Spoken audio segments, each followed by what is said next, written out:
Bismillahirrahmanirrahim. Assalamualaikum warahmatullahi wabarakatuh. Alhamdulillah alladzi bi ni'matihi tatimmus shalihat. Wassalatu wassalamu ala sayyidina Rasulillah Muhammad bin Abdullah wa ala alihi washabihi wa man wala ma ba'd. Alhamdulillah adik-adik, kita bersyukur kepada Allah Subhanahu wa taala karena kita masih kembali lagi untuk belajar karena Allah. Dan juga salat dan salam senantiasa kita selalu mencurahkan kepada Nabi kita Nabi Muhammad sallallahu alaihi wasallam. Adik-adik, hari ini kita masuk pada materi bab 1, yaitu beriman kepada hari akhir, mengakhiri kebiasaan buruk. Nah, adik-adik sekalian, beriman kepada hari akhir itu merupakan rukun iman yang kelima. Rukun iman ada 6. Antu'mina billah wa malaikatihi wa kutubihi wa rusulihi wal yaumil akhir wa tu'mina bil qadari khairihi wa syarrihi.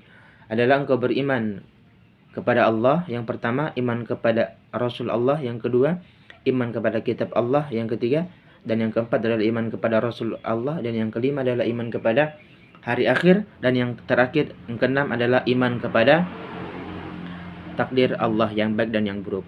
Nah, karena hari kiamat adalah hal yang harus kita imani, yang pasti datangnya akan terjadi, tapi kita tidak tahu kapan terjadi hari kiamat. Yang pasti kita diperintahkan untuk mempersiapkan segala amal kebaikan kita.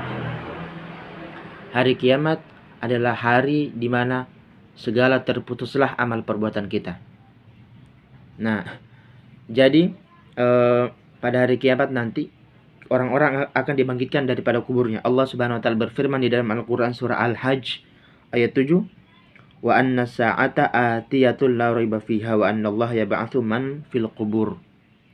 Dan sesungguhnya hari kiamat itu pastilah datang, tidak ada keraguan padanya, dan bahwasanya Allah membangkitkan semua orang yang berada di dalam kubur. Nah, jadi hari kiamat itu, ketika hari kiamat sudah terjadi, orang-orang yang sudah meninggal itu akan dibangkitkan kembali. Untuk apa dibangkitkan? Untuk menerima balasan-balasan perbuatan mereka selama hidup di dunia. Nah, jadi kita harus senantiasa meyakini hal itu, supaya kita merasa bahwasanya apa yang perlu kita persiapkan. Karena nanti kalau kita berbuat sesuatu di dunia ini, akan ada balasannya di hari akhirat nanti. Nah, hari kiamat menurut para ulama, hari kiamat pengertiannya adalah beriman kepada hari akhir atau meyakini akan terjadinya hari akhir, yang dimana pada saat itu tidak akan ada lagi yang namanya amal perbuatan. Kita tidak akan bisa lagi beramal. Meyakini akan datangnya hari kiamat. Nah, para ulama membagi kiamat menjadi 2. Ada namanya kiamat sugra, ada namanya kiamat kubra. Kiamat sugra itu adalah, atau kiamat kecil, adalah kiamat yang terjadi pada orang yang mengalaminya. Yaitu contohnya seperti orang yang kecelakaan, orang yang kena musibah tsunami, atau orang yang kena musibah tanah longsor, atau orang yang jatuh ditimpa tembok atau segala macam. Orang yang meninggal dalam keadaan apapun, dia ditimpa namanya kiamat sugra atau kiamat kecil, yang dimana dia mengalaminya sendiri. Dan yang kedua adalah namanya kiamat kubro. Kiamat kubro ini adalah kiamat yang besar, kiamat yang dimana Allah mematikan seluruh hamba-hambanya, seluruh makhluknya pada hari itu. Pada hari kiamat itu Allah berfirman dalam Al-Quran surah Al-Qari'ah ayat 4 dan 5, yauma yakunun nasu kal farashil mabthuth. Pada hari itu manusia seperti burung-burung yang berterbangan. Wa takunul jibalu kal ahnil manfush. Dan gunung-gunung seperti dihambur-hamburkan. Pada hari itu apa? Gunung seperti sesuatu yang dihambur-hamburkan. Jadi kiamat kubra adalah berakhirnya seluruh kehidupan di alam semesta ini.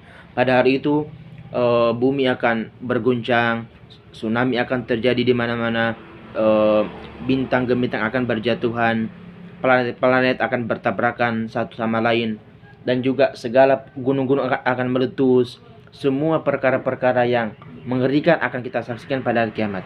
Kalau kita masih hidup, kita tidak tahu kapan hari kiamat, apakah kita akan dapat atau tidak. Nah, yang pasti kiamat akan datang. Nah, dan juga kiamat itu akan terjadi, yang pasti akan terjadi. Dan di antara gambaran-gambaran terjadinya hari kiamat adalah di antara gambaran yang akan terjadi adalah yang pertama adalah dikirimnya sangkakala. Oleh siapa? Oleh malaikat Israfil. Dalam Al-Quran surah Az-Zumar ayat 68 Allah berfirman, "Wa nufikha fis suri fasa'iqa man fis samawati wa man fil ardi illa man sya'allah thumma nufikha fihi akhra fa idza hum qiyamun yanzurun." Dan ditiuplah sangkakala, maka matilah siapa yang di langit dan di bumi kecuali siapa yang dikehendaki oleh Allah. Jadi sangkakala itu ditiupnya 2 kali. Yang pertama, ditiupnya belum mati semua orang, belum. Namun sudah ada sebagian yang Allah matikan. Dan juga sudah ada peristiwa-peristiwa genting seperti tadi yang Bapak katakan, gunung meletus dan segala peristiwa lainnya. Dan yang kedua, dan Allah berfirman melanjutkan ayatnya, kemudian ditiup sangkakala itu sekali lagi, maka tiba-tiba mereka berdiri menunggu putusnya masing-masing. Yakni tiupan kedua sudah semua rata, tidak ada lagi yang hidup di dunia ini melainkan Allah yang maha hidup, yang tidak pernah mati. Kita akan mati pada hari itu, dan kita akan dibalas pada hari kiamat atas segala apa yang kita perbuat selama hidup di dunia. Adik-adik sekalian yang dirahmati Allah Subhanahu wa taala, oleh sebab itu jika kita meyakini hari akhir akan terjadi, hendaklah kita mempersiapkan amal kebaikan kita di dunia ini. Jadi adik-adik,